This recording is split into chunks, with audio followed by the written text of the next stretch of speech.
Hello friends, I hope कि आप लोग मुझे यूट्यूब पे फॉलो कर रहे होंगे। हम लोग जो है क्लास 9 की केमिस्ट्री पर अपने लेक्चर्स बना रहे हैं और चैप्टर नंबर 2 चल रहा है हमारे आसपास के पदार्थ। उसमें आज हम विलयन के बारे में पढ़ चुके हैं। आज निलंबन और कोलाइडी विलयन के बारे में पढ़ेंगे। तो निलंबन समझने के लिए यहाँ पे एक बीकर में वाटर लिया गया है और इसमें मैंने सैंड बालू को घोल दिया अच्छे से और हम उसे छोड़ देंगे। और दूसरे बीकर में हमें क्या करना है कि एक बीकर में पानी में दूध डाल के हमें घोल देना है। अब हमें इसे थोड़ी देर स्थिर छोड़ देना है। 5-10 मिनट बाद हम क्या देखते हैं कि जो बालू के कण हैं वो इसकी तली में बीकर के बैठ गए हैं। और इस वाले बीकर का क्या हाल है, इसमें जो दूध के कण हैं वो पूरा फैले हुए हैं। हमें लग तो रहा है कि दूध पानी में घुल गया है, लेकिन उसके कण हमें नज़र नहीं आ रहे हैं। अब इन दोनों प्रेक्षणों को करने के बाद हम निलंबन और कोलाइडी विलयन को विस्तार से समझते हैं। तो हमने क्या देखा, निलंबन के जो कण हैं वो सतह पर बैठ जाते हैं। यहाँ पे बालू के जो कण हैं वो सतह पर बैठ गए हैं। दूसरा, अगर हम फिल्टर पेपर या छन्नी से इसको छाने तो बालू के कण फिल्टर पेपर पे रुक जाएंगे और पानी जो विलायक है वो अलग हो जाएगा। इसके कण आप आँखों से देख सकते हैं। आप बालू को आसानी से आप देख सकते हैं अपनी आँखों से, इसके कण इतने बड़े हैं। अब प्रकाश का मार्ग जो है, ये इसके कण इतने बड़े हैं कि प्रकाश के मार्ग को जगह देंगे, प्रकाश का मार्ग स्पष्ट दिखाई देगा। अब कोलाइडी विलयन की बात करते हैं। कोलाइडी विलयन जिसमें हमने दूध घोला हुआ था, कण पूरे विलायक में तैरते रहते हैं। इसके कण हमें लगेगा कि कण तो मौजूद हैं, लेकिन वो हमें अपनी जो है आँखों से इनके कण हमें दिखाई नहीं पड़ते। हमें लगता तो है कि दूध इसमें घुला हुआ है, लेकिन उसके जो कण हैं वे हमें नज़र नहीं आते। कण अलग नहीं होते हैं। जब हम इन्हें फिल्टर पेपर से छानेंगे तो दूध जो है पानी के साथ ही फिल्टर पेपर के साथ आगे बढ़ जाएगा। उसके कण जो हैं दूध के वो अलग नहीं होंगे। तो कोलाइडी विलयन इस तरह का विलयन होता है। इस तरह मैंने यहाँ अंतर के द्वारा आपको निलंबन और कोलाइडी विलयन में अंतर समझाया है। अब कोलाइडी विलयन कई तरह के होते हैं। जनरल लाइफ में हम इसका यूज करते हैं, जैसे कार्बोनेटेड ड्रिंक्स है, पेप्सी है, कोका कोला है, जिसमें जो है गैस को लिक्विड के अंदर कोलाइडी विलयन तैयार किया गया है। इसी तरह ठोस का भी कोलाइडी विलयन हम तैयार कर सकते हैं। जैसे टूथपेस्ट का जेल आता है, बहुत सारे जो टूथपेस्ट आते हैं वो जेल में होते हैं। इस तरह कोलाइडी विलयन ब्राउनी मोशन भी करता है, ये जिसको हम जिगजैग मोशन कहते हैं। ये कण यहाँ है, फिर यहाँ है, इस तरह से जिगजैग मोशन भी करते हैं कोलाइडी विलयन के जो पार्टिकल्स या कण होते हैं। इसमें हमने अभी तक क्या पढ़ लिया है कि शुद्ध और शुद्ध पदार्थ कैसे पहचानते हैं। और घर के शुद्ध पदार्थों को पता करने के लिए मैंने आपको एक फशाई की बुकलेट भी दी थी। आशा है कि आपने उस बुकलेट को अच्छे से पढ़ा होगा। उसके बाद हमने क्या जाना कि विलयन क्या होता है और विलयन कितने तरह के होते हैं। फिर हम बात किए थे विलयन की सांद्रता की, जो 3 तरह से निकलता है, नॉर्मलता, मोलरता और मोललता। और मैंने प्रश्न बताने की बात की थी, तो यहाँ मैंने नॉर्मलता का एक प्रश्न लिया हुआ है। और प्रश्न क्या है कि एक विलयन की सांद्रता ज्ञात कीजिए। सांद्रता, नॉर्मलता, मोलरता और मोललता तीनों में से कोई भी हो सकती है। तो यहाँ मैंने सांद्रता वर्ड यूज किया है। निकालिए जिसमें 0.2 ग्राम NaOH, NaOH क्या है, सोडियम हाइड्रोक्साइड को 250 मिलीलीटर पानी में घोला गया है।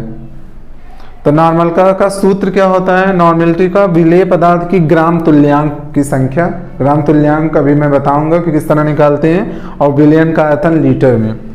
तो विलेय का ग्राम तुल्यांक जो यहाँ पे हमें जरूरत है उसे कैसे निकालेंगे, विलेय जो हमें दिया हुआ है मात्रा ग्राम में, और जो भी पदार्थ है, विलेय यहाँ पे NaOH है, इसकी मात्रा कम है, और तो ये विलेय है। मैंने बताया था जिसकी मात्रा कम होती है वो विलेय होती है और जिसकी मात्रा अधिक होती है वो विलायक होता है। तो विलेय कितना दिया हुआ है, 0.2 ग्राम। तो यहाँ 0.2 हम लिख देते हैं और बटे अणुभार। तो NaOH का अणुभार कैसे निकलेगा, सोडियम का कितना होता है वेट, परमाणु भार 23, ऑक्सीजन का 16 और हाइड्रोजन का 1। तो ये टोटल करने पे कितना आएगा, 40। तो 0.2 अपॉन 40 कर देंगे आप, तो ग्राम तुल्यांकों की संख्या आ जाएगी। अब ग्राम तुल्यांक जो भी आएगा, S मान लीजिए आता है, वो यहाँ उससे रखिए। और विलयन का आयतन लिखा हुआ है लीटर में और यहाँ दिया ml में, तो इसको आप चेंज कर लेंगे लीटर में। उसके लिए आपको क्या करना पड़ेगा, 1000 से भाग देना होगा। तो NaOH का अणुभार निकल जाएगा। हम 23, 16 और 1 जोड़ देंगे, सारा 40 आ गया। अब ग्राम तुल्यांक निकाल लीजिए। 0.2 ग्राम NaOH दिया हुआ था, अणुभार से भाग देंगे, जो भी सॉल्व करने पे आएगा वो ग्राम तुल्यांकों की संख्या हो जाएगी। अब नॉर्मलता निकालने के लिए ग्राम तुल्यांक जो आप यहाँ से निकाले रहोगे यहाँ रखो, जिसको मैंने S नाम दिया है, और विलयन का आयतन लीटर में नहीं था तो उसको मैंने लीटर में चेंज करने के लिए 1000 से यहाँ डिवाइड किया हुआ है। बस आप इसको सॉल्व कर दीजिए मैथ, जिस तरह आप मैथ में सॉल्व करते हैं। ये एक फ्रैक्शन है, नीचे एक फ्रैक्शन है, मतलब ऊपर एक अनुपात दिया हुआ नीचे, और जब आप सॉल्व करेंगे तो ये जो अनुपात क्या होगा, इनटू के रूप में आकर ये पलट जाएगा। यहाँ जब हम सॉल्व करेंगे तो 0.2/40 इंटू ये फ्रैक्शन क्या होगा, पलट जाएगा, 1000 ऊपर आ जाएगा और 250 नीचे। बस इसके बाद आप इसको सॉल्व कर लीजिए तो आपकी जो नॉर्मलता है वो निकल जाएगी। अब आगे जो हम बात करेंगे वो इसी पार्ट में सांद्रता पर हमने बात कर ली है। अब हमारे आसपास ऐसे बहुत सारे विलयन हैं, जैसे चीनी है, नमक है। तो चीनी का जो फार्मूला है वो हम जानते क्या है, C12H22O11, और नमक NaCl, सोडियम क्लोराइड जिसको कहते हैं। तो चीनी कितने घटक से मिलकर बना है, A, B, C अगर 3 घटक है तो एक घटक कार्बन है, एक घटक है हाइड्रोजन, और तीसरा घटक क्या है, ऑक्सीजन। अगर हम चाहें भौतिक तरीके से अपने हाथ से, जिस तरह हम एक थाली में चावल से कंकड़ बीनते हैं या चाय से चाय पत्ती को अलग करते हैं, ये सब भौतिक तरीके हैं, उसी तरह क्या हम चीनी से C को, H को और O को अलग कर सकते हैं? ऐसा हम नहीं कर सकते फिजिकल मेथड से। उसके लिए विशेष तकनीकों की ज़रूरत होती है, केमिकल मेथड्स का हम यूज करते हैं। इसी तरह ये NaCl है, इस भी 2 घटक से मिलकर बना है, एक घटक है सोडियम, दूसरा है क्लोरीन। अगर हम चाहें सोडियम और क्लोरीन को नमक से अलग कर लें अपने हाथों से, या पीट कर ठोक कर अलग कर लें, तो ये संभव नहीं है। तो इसको भी अलग करने के लिए हमें विशेष तकनीक की ज़रूरत होती है। ये कौन कौन सी तकनीक है जिसके द्वारा हम विलयन में से विलेय को अलग कर सकते हैं? विलेय कुछ भी हो सकता है, कोई ठोस भी विलेय हो सकता है जो विलयन में मिला हो, या जैसे मिट्टी का तेल पानी में मिला है, हमें अलग करना है, उसका तरीका अलग होगा। अमोनियम क्लोराइड मिला हुआ है, किसी दूसरे साल्ट के साथ मिक्स है, या अयस्क हैं धातुओं की जिसमें अशुद्धियाँ होती हैं, ये सब हमें जो अलग करना होता है, इसके लिए हम अलग अलग मेथड का इस्तेमाल करते हैं। अब आगे हम विलयन के कणों को कैसे हम पृथक करें, उसके लिए अलग अलग जो टेक्निक्स हैं, जो मेथड्स हैं, उसकी चर्चा करेंगे। यहाँ पे मैंने उदाहरण द्वारा बताया कि चीनी और नमक से हम उनके घटकों को भौतिक तरीके से नहीं अलग कर सकते, उसके लिए जो विशेष तकनीक है उन्हीं की हमें आवश्यकता होती है। एक एक करके हम उन विशेष तकनीक की चर्चा करेंगे। चलिए फ्रेंड्स, अब बात करते हैं पहले मेथड की, जो है वाष्पीकरण, वेपोराइजेशन जिसको हम कहते हैं। तो उसके लिए हम एक पहले प्रैक्टिकल करते हैं, एक प्रेक्षण यहाँ मैंने चित्र बनाया हुआ है उससे समझते हैं। यहाँ पे एक बीकर है जिसमें पानी भरा हुआ है, नीचे बर्नर से हीट दी जा रही है, और वॉच ग्लास क्या कहते हैं, ऐसा ग्लास जिसको हमें देखना है लगातार कि उस पर हमने जो भी विलेय रखा हुआ है उसमें अंतर क्या आ रहा है। तो वॉच ग्लास में स्याही की बूंदें डाली हुई हैं, जैसे हीट इसको दी जाएगी, स्याही में जो पानी की बूंदें हैं वे वाष्पीकृत होना शुरू होंगी, वाष्प की तरह वो उड़ने लगेंगी यहाँ से, और हमें तब तक हीट देते रहना है जब तक कि यहाँ से वाष्प उठना बंद ना हो जाए। वाष्प तब तक उठता रहे जब तक यहाँ हीट दिया जा रहा है, हमें तब तक हीट देना है जब तक यहाँ वाष्प उठती रहे। एक टाइम ऐसा आएगा कि वाष्प उठना बंद हो जाएगा, तब हम क्या करेंगे, बर्नर को बंद कर देंगे, और ये वॉच ग्लास ठंडा होने के बाद इसे हम लेकर देखेंगे तो आप क्या पाएंगे कि जहाँ स्याही की बूंदें थी अब वहाँ पे सूखा हुआ डाई दिख रहा है, सूखे हुए डाई, जिसे आप आसानी से एक प्लेट में इकट्ठा कर सकते हो उस डाई को। तो इसका मतलब क्या हुआ कि स्याही किस तरह बनी हुई थी, वे एक विलायक था पानी जिसमें कि स्याही या डाई को मिलाया गया था, घोला गया था, इस तरह स्याही तैयार हुई थी। गर्म करने पर जो विलायक था जल वो वाष्पीकृत हो गया, और डाई के रूप में जो विलेय था स्याही वो हमें मिल गई।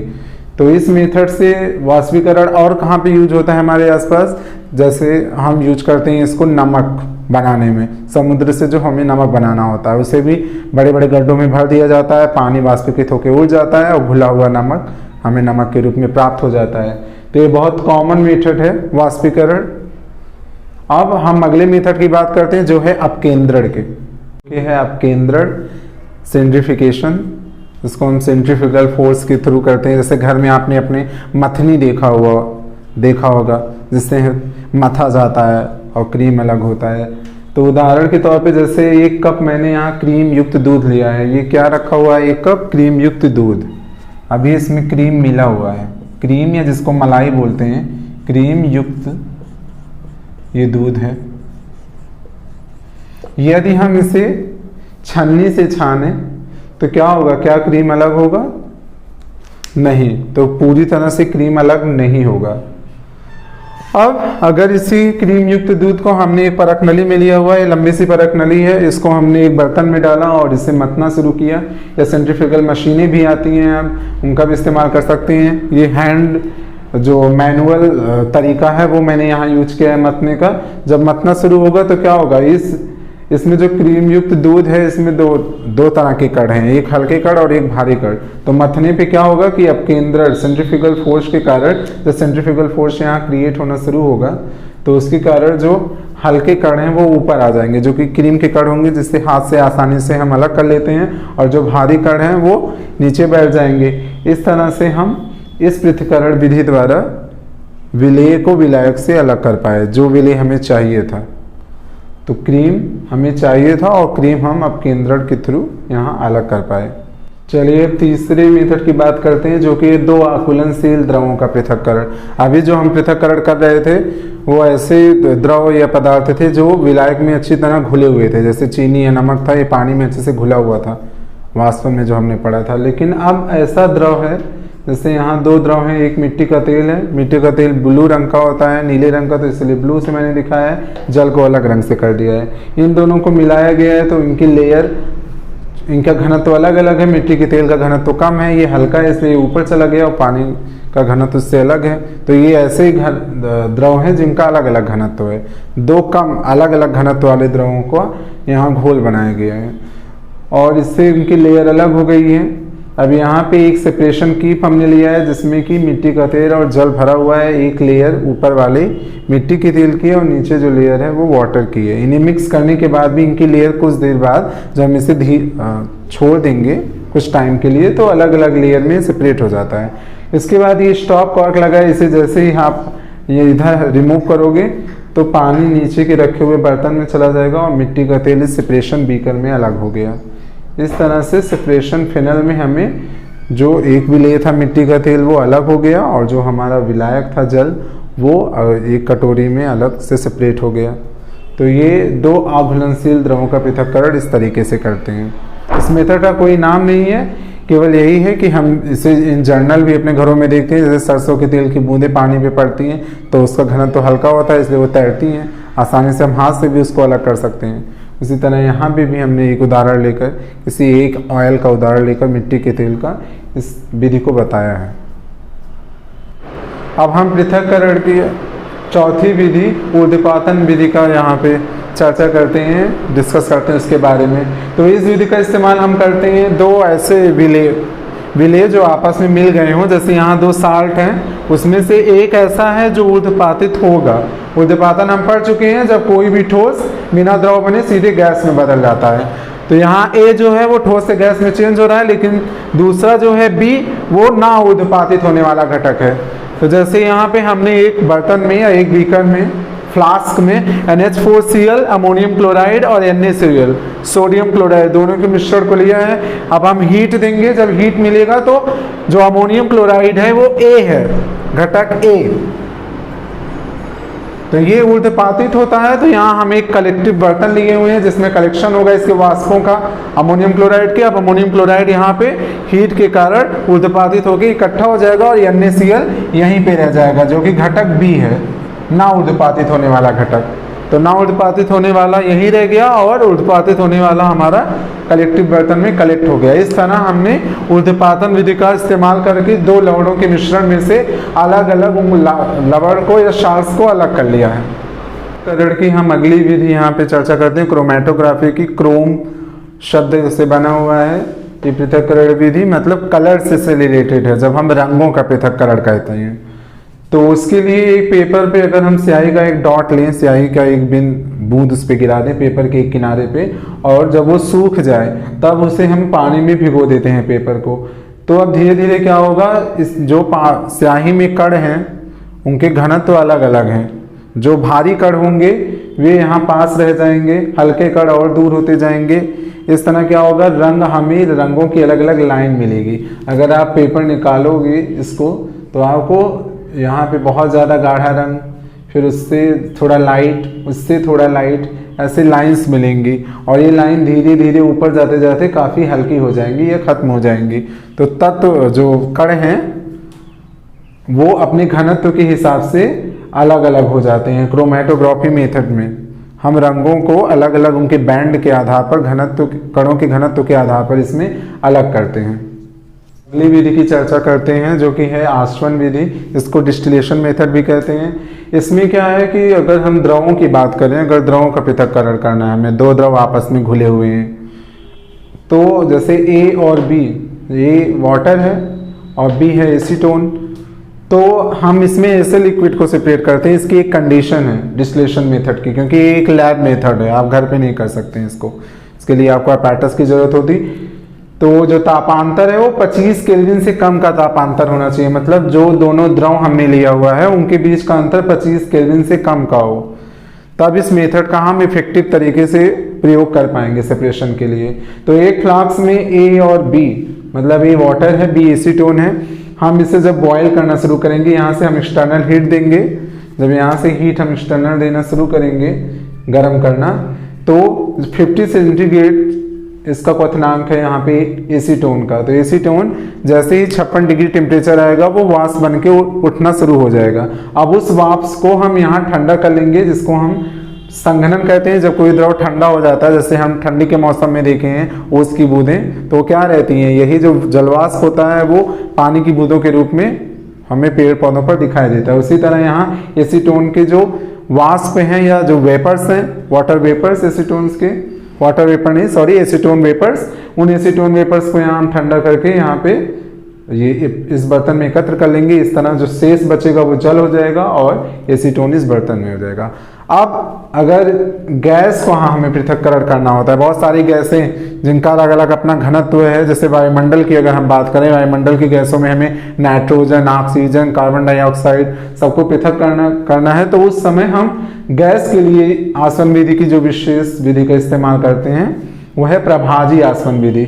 इसका जो डायग्राम है, चित्र, वो आपकी बुक में दिया हुआ है। उसमें मुख्यतः ये तीनों चीज़ों का प्रयोग किया जाता है। सबसे पहले हम गैसों को संपीड़ित करते हैं अलग अलग दाब पर, क्योंकि हर गैस को अलग अलग दाब पर ही हम संपीड़ित करते हैं। किसी के लिए अलग दाब की आवश्यकता होगी, किसी के लिए अलग। उसके बाद हम अपैरेटस में फिर उनको ठंडा करते हैं, शीतलीकरण करते हैं जिससे वो लिक्विड फॉर्म में आए। उसके बाद उनका अलग अलग सेपरेशन करते हैं। तो यही मुख्यतः इन्हीं तीनों चीज़ों का प्रयोग किया गया है उस चित्र में। आपके बुक में वो चित्र दिया हुआ है, काफ़ी बड़ा वो डायग्राम है। उसमें मुख्यतः कंप्रेशन, फिर कूलिंग और उसके बाद सेपरेशन, इन तीनों चीज़ों का इस्तेमाल करके हम गैसों का पृथक्करण करते हैं, और वो विधि होती है प्रभाजी आसवन विधि। अब केवल आसवन विधि लिखने को आती है तो आप लिक्विड जिसमें टेम्परेचर का कंडीशन ये वाला लिखोगे, और अगर गैस के लिए कि आप किसी भी गैसों को पृथक करने की कोई एक विधि लिखिए तो वहाँ पे आप लिखेंगे कि गैसों को पृथक करने की मुख्य विधि प्रभाजी आसवन विधि है, और आप इस विधि को समझाओगे। अब अगले मेथड की हम बात करते हैं जो कि है क्रिस्टलीकरण विधि। क्रिस्टलाइजेशन मेथड है ये हमारा। तो क्रिस्टलाइजेशन मेथड जो है वो सेपरेशन मेथड है, जिसका यूज करते हैं हम सॉलिड्स को सेपरेट करने के लिए लिक्विड से। सॉलिड इम्प्योरिटीज या ठोस अशुद्धियाँ जो होती हैं, सॉलिड इम्प्योरिटीज, उनको हम विलायक से अलग करते हैं इसमें। तो ये ठोस अशुद्धियों की पृथक्करण करने की विधि है। पहली बात, अभी तक हमने द्रवों का पृथक्करण, गैसों का पृथक्करण पढ़ा। ये जो विधि है वो ठोसों के लिए है, फॉर सॉलिड्स। वाष्पीकरण से बेहतर क्यों है? क्योंकि वाष्पीकरण में क्या होता है कि एक पार्टिकुलर टेम्परेचर पे पानी वाष्पित होना तो शुरू होता है, लेकिन हम टेम्परेचर अनियंत्रित हो सकता है उसमें, तो हमारी जो ठोस अशुद्धि है जिससे सेपरेट करना है वो झुलस सकता है। कुछ ठोस निकलेंगी अशुद्धियाँ, कुछ रह जाती हैं वाष्पीकरण में, मतलब वो ज़्यादा प्योरिटी या ज़्यादा शुद्ध हमें नहीं देता है जो हमें चाहिए प्रोडक्ट के तौर पे। तो इसलिए हम क्रिस्टलीकरण मेथड का यूज करते हैं। अब हम इसको समझते हैं परीक्षण के द्वारा कि कैसे हम यूज कर सकते हैं। जैसे कि CuSO4 को पानी में घोल दिया गया है, अब हमें इसके CuSO4 को अलग करना है वाटर से। तो इसके लिए चीनी की मिट्टी की प्याली में इस CaO4 जो वाटर के साथ घुला हुआ है उसे हम यहाँ पे पोर कर लेते हैं, निकाल लेते हैं चीनी की प्याली में और हीट देकर इसे गर्म करना शुरू करते हैं धीरे धीरे। तो वो धीरे धीरे क्या होगा, जो वाटर होगा वो वेपराइज्ड हो जाएगा, वाष्पित हो जाएगा और जो इसके क्रिस्टल है CaO4 के वो इस चीनी की प्याली में रह जाएंगे। इस तरह हमें CaO4 के क्रिस्टल मिल जाएंगे। इसी सेम मेथड का यूज हम साल्ट को भी सेपरेट करने के लिए, जो समुद्री नमक निकालते हैं उसमें भी क्रिस्टलीकरण मेथड ज़्यादा बेहतर होता है वाष्पीकरण से, क्योंकि हमें ज़्यादा प्योर प्रोडक्ट साल्ट का मिलता है। जो हमें साल्ट मिलता है as a product crystallization method में वो ज़्यादा प्योर होता है इन कंपेरिजन टू वाष्पीकरण जो मेथड है वेपराइजेशन का। तो इस तरह सारे मेथड्स हमने सेपरेशन के पढ़ लिए हैं। अब आगे हम तत्व के बारे में पढ़ेंगे, तत्व और यौगिक क्या है।